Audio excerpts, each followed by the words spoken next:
Bismillahirrahmanirrahim. Assalamualaikum warahmatullahi taala wabarakatuh. Alhamdulillahirabbil alamin. Allahumma salli ala Muhammad wa ala ali Muhammad amma ba'd. Thank you for joining the session. Inshallah in the class this Thursday we will have a meeting face to face.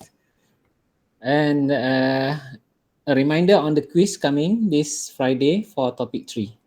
So you should do revision for that topic. We will continue our discussion for topic 4. In the last meeting, I talked about the differences between Islamic man versus the economic man. These economic agents, they are important for us to see the differences because that differences would describe how they behave as a consumer and how they would behave as a producer. We have discussed in the last meeting about the aspect of the conventional consumer behavior. That means we assume the economic man as a consumer. Given the nature of Islamic man, we want to know how they would behave as a consumer. Therefore, we have all these points I have discussed and explained to you earlier. So I hope it's clear for you to see the differences. Right? Yet, before that, I have not explained the concept of Islamic man as a consumer. So that's where we will continue, and then we will go to producer. Right? So now, as an Islamic man, as a consumer, so Islamic consumer behavior, we can say that. How that they would behave as a consumer? Number one, we can say that the analysis using the indifference curve, this is the indifference curve, orange and apple. You can imagine we apply this concept for economic man, but we can also use utility analysis like this using the indifference curve and budget constraint to describe the behavior of Islamic man as a consumer. Definitely is not a complete and perfect description, but to a certain extent, given certain context, we can still use it. Right? Number one, let's see first what do the key points about Islamic consumer behavior. Number one, the consumer preference is internalized with Islamic ethics, rulings, and social as well as environmental considerations. Ethics in consumption. Right? So when we say ethics and rulings, these are slightly different. Rulings are more related to hukum. Halal haram is rulings. Ethics is about the moral consciousness, moral awareness, values that drive our consumption. So these two are two different things. When we say as a consumer in Islam, we consume within the concept of moderation. We consume in moderation. We are moderate consumer. So that's a ethical behavior. And this ethical behavior is guided by some rulings. For example, Allah mentioned in Al-Quran, we are not supposed to be excessive or israf in consumption. So excessive, lavish, extravagant is condemned. It can become haram if you are too excessive, too extravagant. And it can create to ujub, right? Arrogance, and that's all ethical dimension. So this is condemned, one aspect of ethical consideration. We are not supposed to be wasteful. Yes, it's also part of rulings. Being tabzir or wastefulness is haram. And it's about controlling our attitude. When Allah says we are not supposed to be wasteful, so the right ethical decision as a consumer is not to consume things and be wasteful on it, on that consumption. We are not supposed to be stingy, right? Stingy, everything we just want to keep for ourselves, and we are not supposed to be greedy, right? So when you combine all these points, we can say moderation is somewhere in the middle. So I want to connect to this word ethical. Ethical consumer, one example of it is to be moderate. So this moderation is derived from all these parameters that our religion condemned and prohibited us from indulging in those type of behavior. Rulings, there are certain things that we can do, certain things we are not supposed to do in consumption. Example like in this ayat, for example, Allah call mankind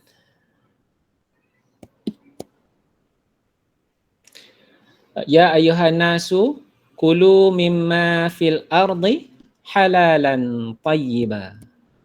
So Allah commanded mankind, right, to eat from this world things that are halal and good, halalan tayyiba. Wala tattabi'u khutuwati syaitan innahu lakum aduwwum mubin. Halalan tayyibah is the rulings. Right? What is halal? What is haram? Then we need to know that. For example, another ayat just to give you an example on this concept.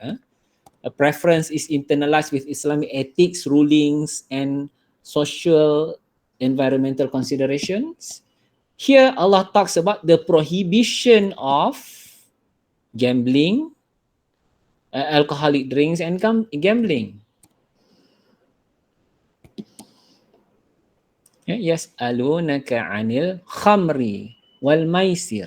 They ask you, the Prophet SAW, about alcohol and also gambling. And then Allah explained the things about gambling. And there are some, so Allah explained this verse, right? So this is one example about prohibitions. So we have a clear hukum rulings, what is allowed and what is not allowed. This is another ayat talking about ethics and consumption. Allah said, Kulu mimman tayyibati ma razaqnakum wala tatagaw fih. Wala tatagaw fih. Don't be excessive. Don't exceed. You can eat what is good, but don't be excessive. So that's also another verse we can connect to consumption. And definitely there are more verses. If you go to Quran, in fact hadith, you will find a lot of hadith, Quranic verses talking about consumption. Here these are some others. For example, this is about prohibition on certain types of products, such as we are not allowed to eat dead animals or animals that are not slaughtered with the name of Allah Ta'ala. We cannot eat blood and pork, swine or pork. In terms of getting financial services, we cannot involve in riba. Okay? So these are some examples for you to note. And definitely there are more, because here the first point we argue that consumer from an Islamic perspective would internalize. Internalize means the guiding decision in our utility maximization process. Now, we can maximize utility as an Islamic man. We can maximize utility, but with conditions. What are the conditions? Number one, these conditions.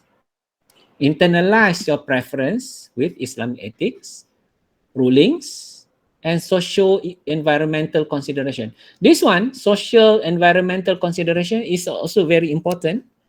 Can be part of ethics, can be parts of rulings. Okay? Environment now is very important. For example, today,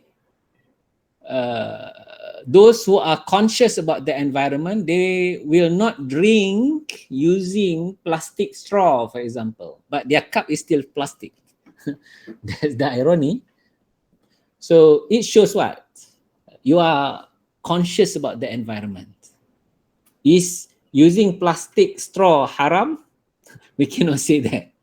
All right, but out of much higher consideration, long-term consideration, environmental consideration, now it's become more and more important. All right, so that's another aspect. Okay, I hope that's clear. When we want to maximize our utility as consumer also, Islamic man, we need to prioritize our consumption. How to prioritize? We need to know what is needs, what are needs and what are wants. These two are different. And knowing what are needs and what are wants would enable us to put the priority. Many people today have financial problems because they cannot prioritize what we needs and wants. They want to have Netflix, to watch Netflix show. Right? That's wants. It's not needs. Okay. There was a study conducted by a lecturer in our department. They make a survey of urban poverty in Kuala Lumpur. Kuala Lumpur is the sample area. And they visited poor people in KL.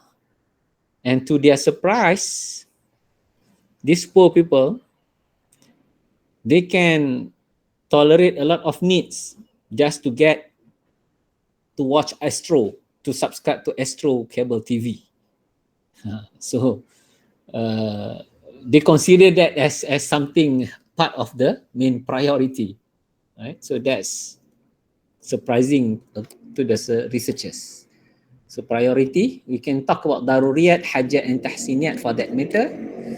And then when we consume as an Islamic man, right, the preference actually is also guided by our consciousness about this concept of opportunity cost. When we choose, right? When we choose, there will be opportunity cost. If you have a lot of money, then you need to choose how to use that money. Why? For income. How to use this income. Right? You already have a car. Now you want to buy a new car, another BMW. Or this one you want to use for wakaf. All right. BMW is halal, but be careful not to exceed the lavish, extravagant, and what's your intention behind that. So these are the driving elements within ourselves when we make that decision. Okay, definitely wakaf. This is more beneficial to us, especially in the year after. Right? We prioritize because we know we already fulfill our needs and our wants. Now we still have extra money. What to do with this extra money? Right? To get closer to Allah Ta'ala should be the next goal, right? And waqaf should be the way. Time horizon, that's connected to our decision. You want buy BMW, that's worldly, that's good for this world. Maybe not much, will be some benefits inshallah in the hereafter if you use it for something correct, but waqaf would be much better. Okay, so these are the kind of decision that Islamic man would need to consider as a consumer. Uh, and this should be clear also, because when we say why we consume certain goods, recall that when I talk about consumerism, this is an ideology that considers quantity and quality matters in life, because that's reflect whether you are successful or not. Right? In the material world, secular world, consumerism is important, because in order for people to know that you are a successful person, individual, you consume a lot of things and lavish items. That's tell the world you are a successful individual. But a consumer in Islam don't consume for that reason. We don't consume for that reason. We consume for something that would give us benefits in this world and the hereafter. And that's our main focus in the consumption. I talked about moderation in this earlier diagram. So if we are moderate, definitely we will not consume expensive item. However, moderation for one person is different than moderation for moderation of poor person is different than moderation of a rich person. So it's also a moving concept. It's not stagnant concept. The individual with income 500,000 ringgit per month, moderation for him is different than moderation for somebody whose income is only 5,000 ringgit per month. So that's also a point making the analysis more complicated.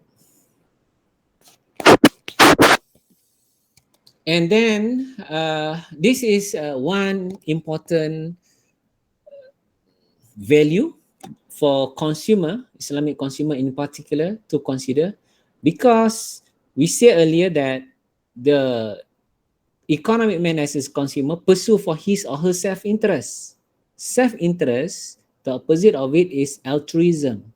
Altruism is the other extreme, where it is a value when someone puts the interest of other people first before himself or herself. So when you want to consume something, you think about other people first, the poor, the needy, right? So that's another value that should be instilled, nurtured in the development of Islamic men. All right. So here, notice that we have a different set of behavior pattern of consumption when we compare with the conventional economic man here. Very different. Question, if you have any?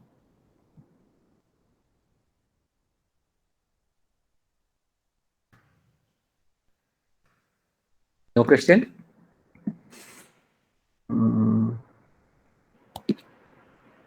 Have 27 people. I invited the morning section to come in, but now even the evening section also seems not full. So my marketing doesn't work. Some people is just not here for whatever reason. So these are the verses to support or to give you some ideas about certain context of consumption that is unique to Islamic consumers.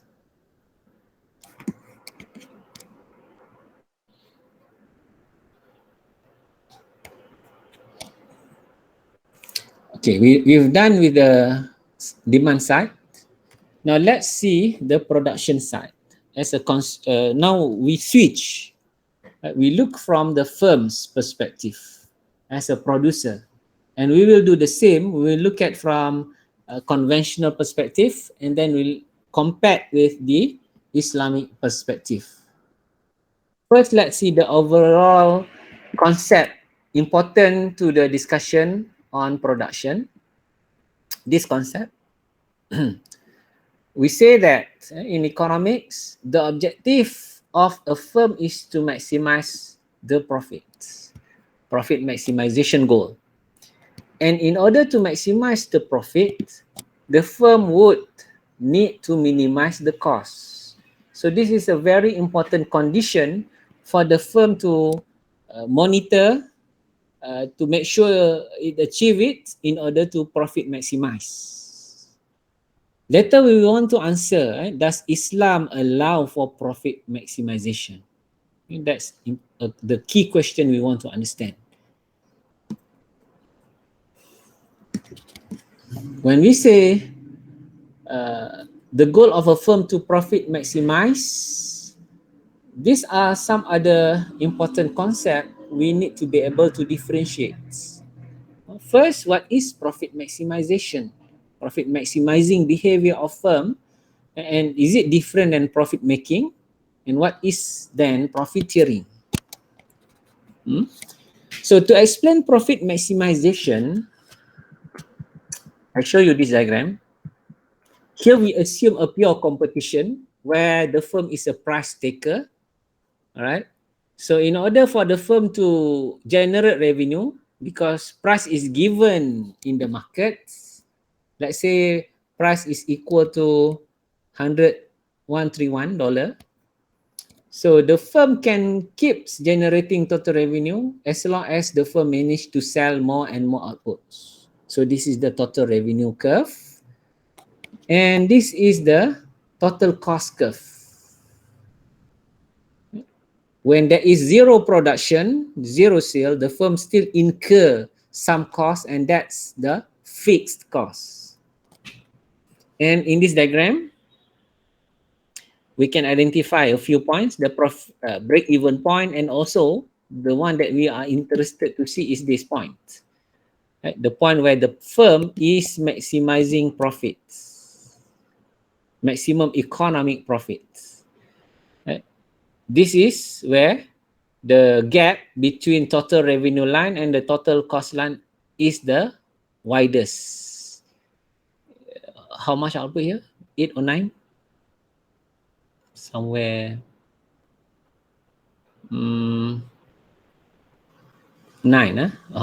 Based on the profit function here, it's 9. Okay, so we can take 9. Let's say 9 unit of output where the firm would maximize profit.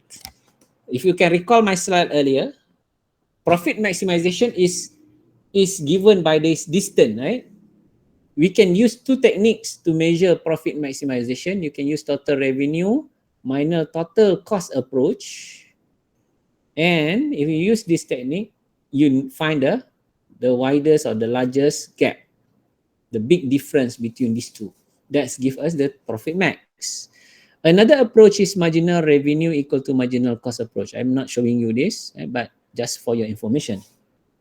So that's profit maximization. Is it allowed in Islam? If you look at this diagram, what's wrong about this diagram, right? It doesn't say anything about halal haram. It's just a concept.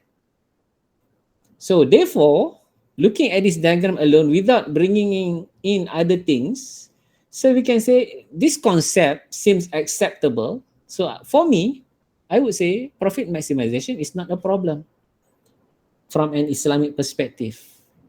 A firm can pursue to maximize profit, but with conditions. There are conditions that the firm needs to fulfill. And we will talk about that conditions later.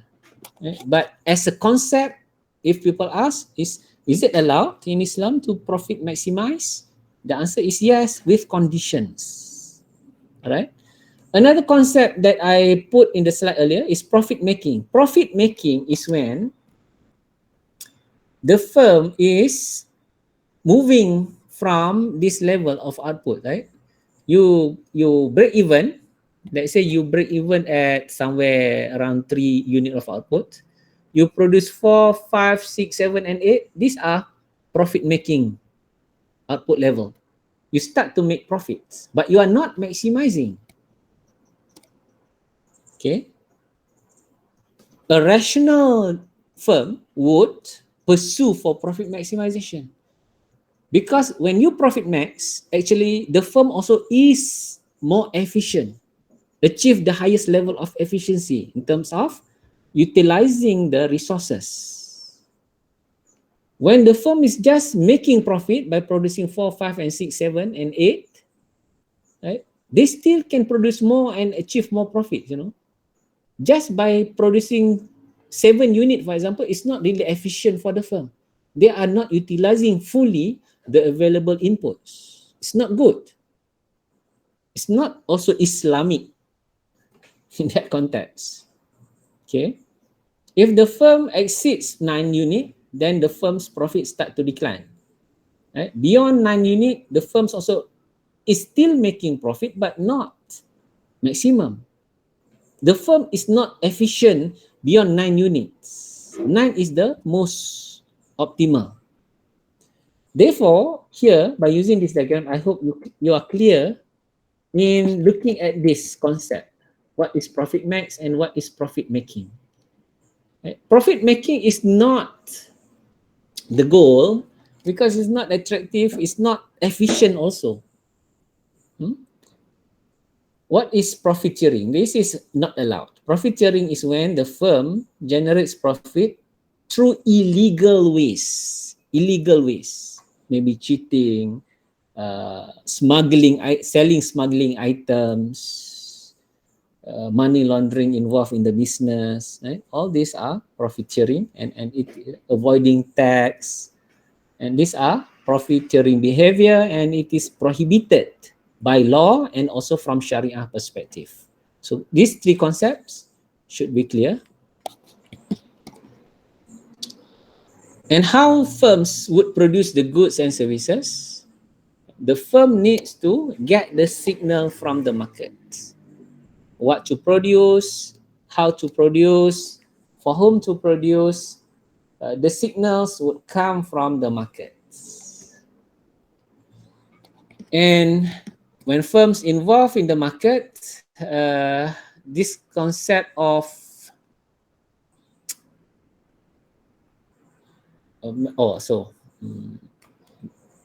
maybe I talk about economic profit. I should. Okay, economic profit versus accounting profit. And this is also important for you to know. We talked about profit just now. Economic profit would take into account explicit and implicit costs. Accounting profits just take into account the explicit costs, right? And about this market mechanism, firms get the signal from the market. This point is actually slightly connected to this one. Because we learn in economics that there are at least 4 types of market structures.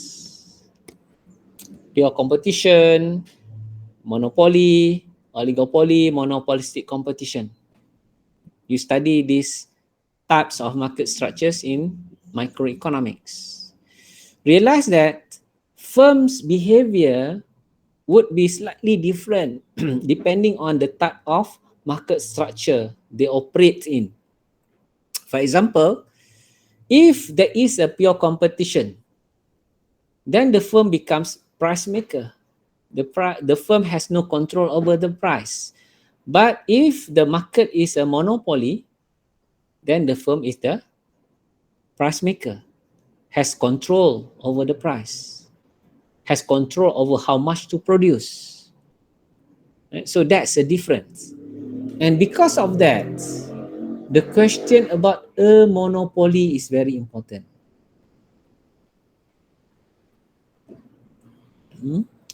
We sometimes when you read articles or you do Google search, the position of monopoly in Islam, what Islam says about monopoly.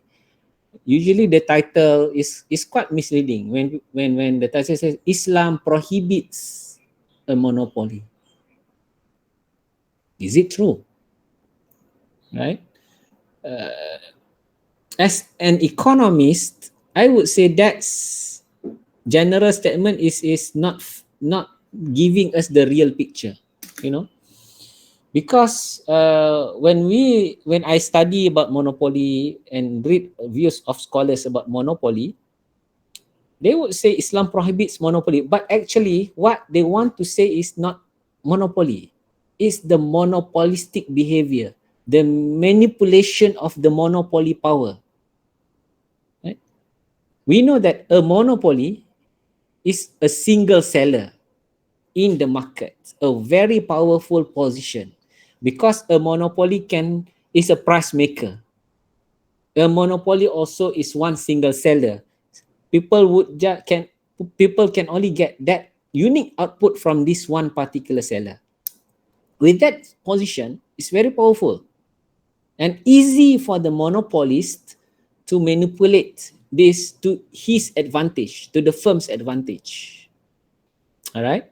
However, being a monopoly is not a sin. It's not wrong. What is wrong is how the monopoly use that power. If the monopoly abuse that position to take advantage more from the people, that's wrong. That's where we can condemn, we can say haram. It's about the behavior. Right? So for me, I would say that we cannot say, it's wrong to put a general statement that says Islam prohibits a monopoly. I give you some argument. Number one, if you live in a kampung, in a village, sometimes in a village there is only one single shop selling good services, providing some services to the people in the area. It's a monopoly by design, by geography. Right? You want to say haram to this particular shop that provides services to people? Cannot say that. You go everywhere in this in any areas, sometimes there's only one single petrol station is very obvious. Petrol station, you go to kampung, there is one petrol station only available. It's a monopoly by design, the geography of it. Right? That's one example. So we cannot say it's haram. All right? It's how that shop manipulate that position. That's the reason. That's the issue. Another example. There are companies in the economy that there are certain services in the economy that we don't need too many of them, and we call this type of companies as natural monopolists. Right? Natural monopolists. Natural monopolists definitely need to be regulated. You learn this in microeconomics, right? The policymakers can impose fair return price, socially optimal price as a guide in that for that monopoly. Example of natural monopolies like the electric company, the train services company. The point here is, if we have pure competition market for these services, right? Imagine we have hundred of companies providing electric services in Malaysia. That would not be efficient, Every company want to have their own electric pole, and then you see the road is hair wired with different colors of wires and so on. It's not going to be that efficient. It's enough to have one or two or three providers for electric services. The same with train and so on. These are natural monopolies. More efficient to have less in certain case. That's number two. Okay, so for natural monopolies, regulation is very normal. We regulate natural monopolies. And sometimes monopoly also exists because of the control over the important resources.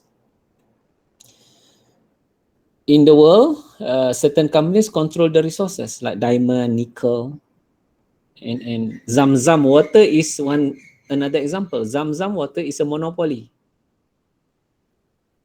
Right? So unless Saudi Kingdom abuse that position to take advantage of this special, unique product that they have, the Zam-Zam water. Let's say they charge a lot of money for that. Glass of Zam-Zam water, 1 riyal. You want to take a 1 gallon, 50 rial. Then we can say, okay, that's wrong. Because, you know, it's so unique to you. Now you take advantage of people need on that items. And so that's another points that we need to look at when we talk about production. And then definitely today in production, people companies involve heavily on advertising, and the main question on this is the ethical values of the process and what is advertised. For example, in terms of the mm, misleading contents of the advertisement, the product is not truly described. You get less than what is projected on in the advertising. For example, sometimes the heavy cost of advertisement is transferred to the customers, and that's also a problem, because it's very expensive to advertise. And then values in the advertisement often is very influential, right? How people dress, what they do on TV, and especially through advertisement, they manage to capture our attention, and they try to project certain values in terms of men women relationship and so on. That's also, from Islamic perspective, can be questionable, and need to be carefully considered for Islamic men as a producer to engage in advertisement. So these are some key points related to production in general. I've shown you this diagram to describe the concept of profit maximization and profit making. This is using the marginal cost, marginal revenue approach. So no problem with this one. Now, let's see the case of an Islamic producer, right? This is an article that I've put on my Google Classroom for you to read. The article argues that profit maximization from an Islamic perspective is allowed with conditions. We want to know what are the conditions. Okay.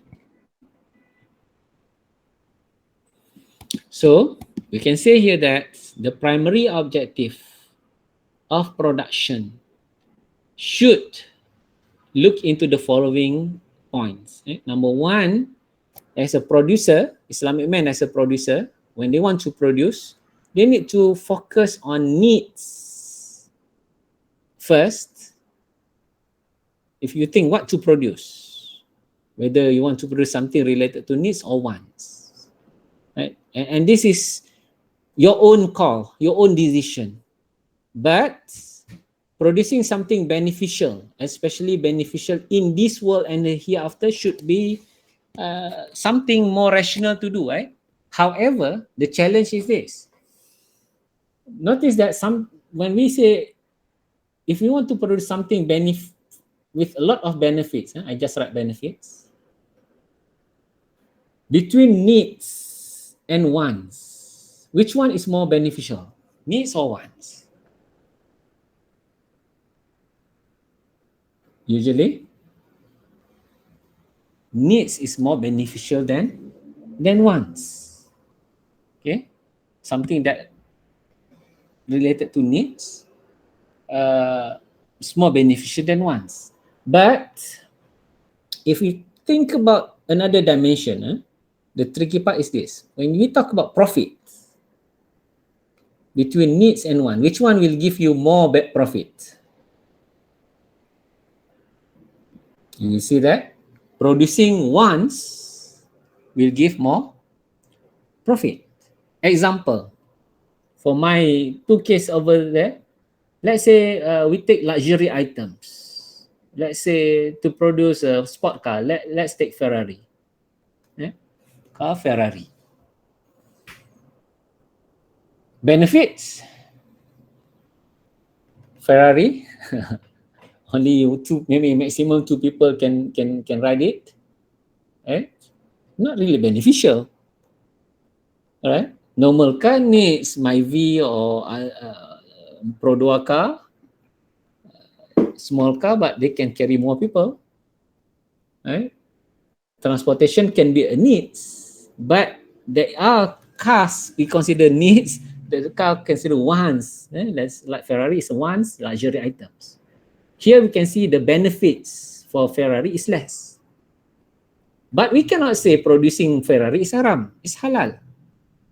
Islamic man, if we want to become a producer of sport car, who can say haram to him? We cannot say that. All right.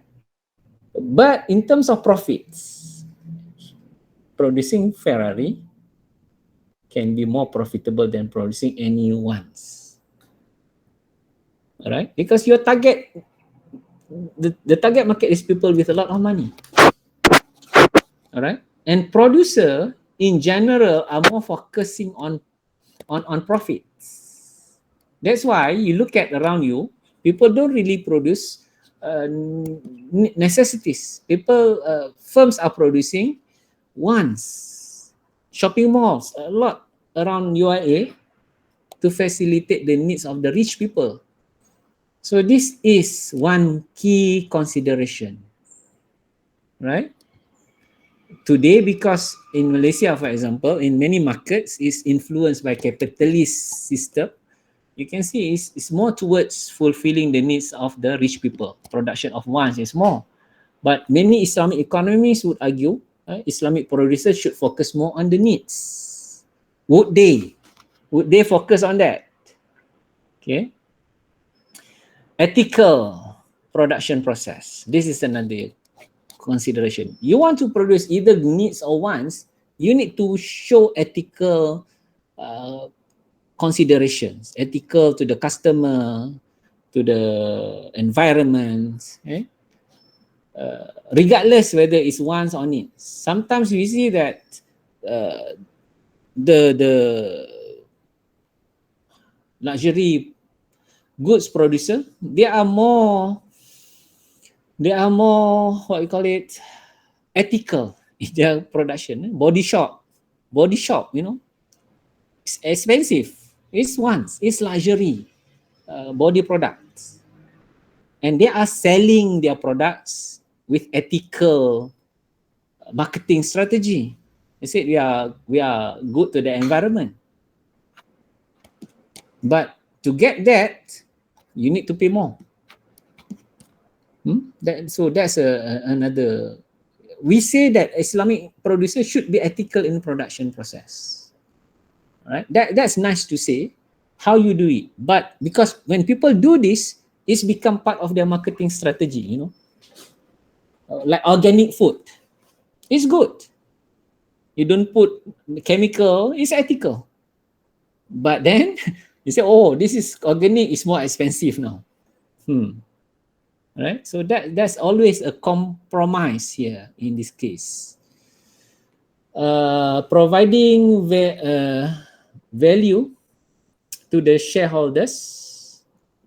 That's why firms, they want to maximize profits, because the shareholders want profits. Look at the profits as the definition of value. This is allowed with conditions. What's the conditions? The firm needs to consider welfare also, not just the value to the shareholders. Welfare of whom? The stakeholders. Who are the stakeholders? It can be the CEO, it can be the directors, it can be the customers, it can be the suppliers, it can be the neighbors to the firm. It's much bigger. The stakeholders is more in terms of number than just the shareholders. So these are the few considerations. So after we consider those, right, we can summarize that from an Islamic perspective, profit max is allowed after the firm consider the earlier points right? And the following, right? The priority in terms of the points is profit maximization is allowed. Number one, after you correct the intention, as if the person, the producer is a Muslim, right? You cannot say that my intention of doing the business is to maximize profits. You don't get the reward in the hereafter for saying that. You say, I do this business lillahi ta'ala. Okay. Yes, you do a business, you want to make a profit. That's very reasonable. You want to maximize profits. That's also very reasonable. So, to maximize profits, number one, you need to be ethical. This is the first consideration. Sorry, the second one. The first one, profit maximization is allowed after you correct the intention. The business is to gain the rida for the sake of Allah Ta'ala. Right? Number two, you will do the business in an ethical manner. So what is ethical? Right? I have explained some of it earlier, but this is just to summarize my point. Right? To observe the Islamic ideas of justice, adil to whom? To the stakeholders, adil to the shareholders, adil to the customers, adil to the clients, adil to the neighbors of the business or neighbor near the business. Right? So this is important for the firm to observe. One aspect of ethics in the business. And then number two,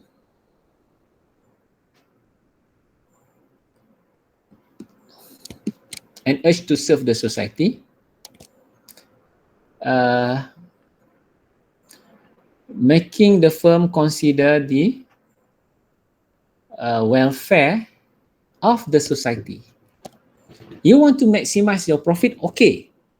But to do it, you need also to look after, to consider the effect to the society, the welfare of the society.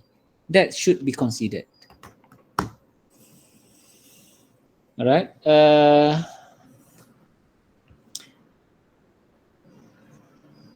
For example, now is a rainy season. So what happened in some parts of the country, na'uzubillah, but sometimes it happen, there will be a flood affecting many businesses. Let's say, in the area, your shop is on the top of a hill. Let's say this is your shop, and all other shops, they are down here, and they are all submerged in the flood. So you are the only shop survive and have all the necessary goods for people to get their necessities. If you base on demand and supply analysis,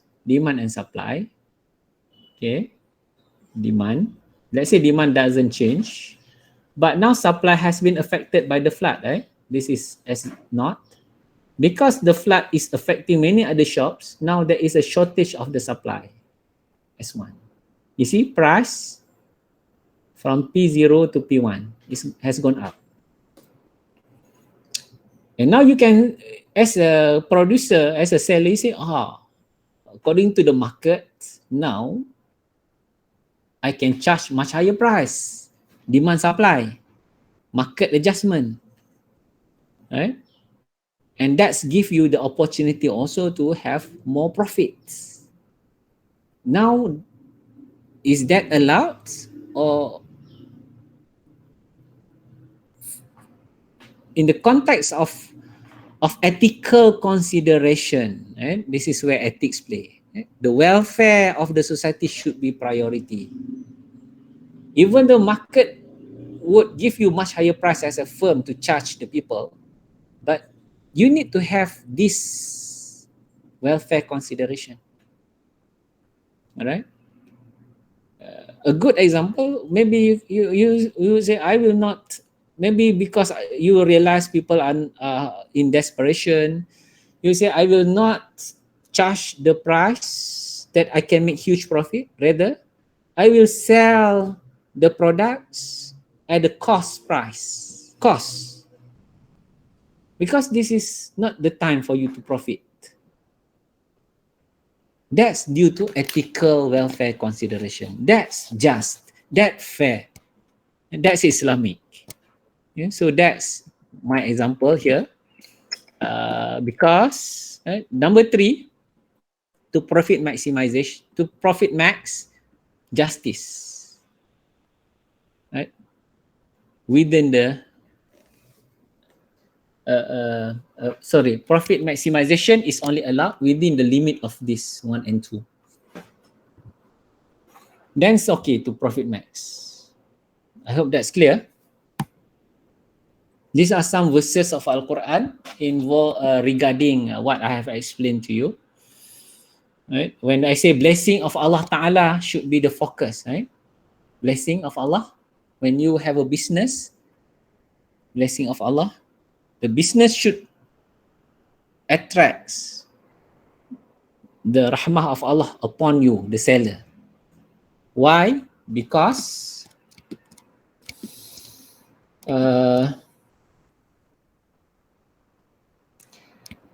many people are distracted by their businesses, as this ayat of Al-Quran tell us. Even in the Surah Jumaat I recited earlier, right? When the azan for Friday prayer is made, the test is whether you want to go to Friday prayer or to continue with the business. Okay, if you say this business, I do it lillah ta'ala, you should know the priority. All right? And as a businessman, blessing of Allah Ta'ala, if we start the business, this should be one of the reason why we should be a businessman, according to the hadith. Right? Because in this hadith, Prophet SAW mentioned that a businessman or a trader who is honest in his business, he will be resurrected or raised, right, in the hereafter, in the presence of the prophets, Siddiqin, and the Shuhada. These are the best companions to be with in the hereafter. Right? Out of all these great servants of Allah Ta'ala, one of them is the honest businessman. So that should be a reminder. This is some Quranic verses related to just and honest, right? Just in the way how we give weight and measure, right? And there is also implication if we cheat, we are unfair in giving the measure. So there are many verses related to that. And then this verse is warning against business fraud, doing illegal things just for the sake of profit. You commit crimes and so on. That's definitely have huge hereafter consequences. Payment of wages just to the worker. One famous hadith quoted by many Islamic economists on this hadith, to pay the workers before the sweat dried. That means you know your cash flow of the business. You have prepared enough money even though the business is not making profits, right? But you pay the workers when the time is due.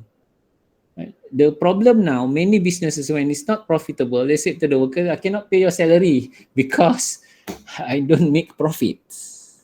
I think that's the wrong attitude, right? Workers' wage is part of the cost. You don't make profit, yeah, you already include their wages because they have done the job, right? So that's on the discussion related to producer.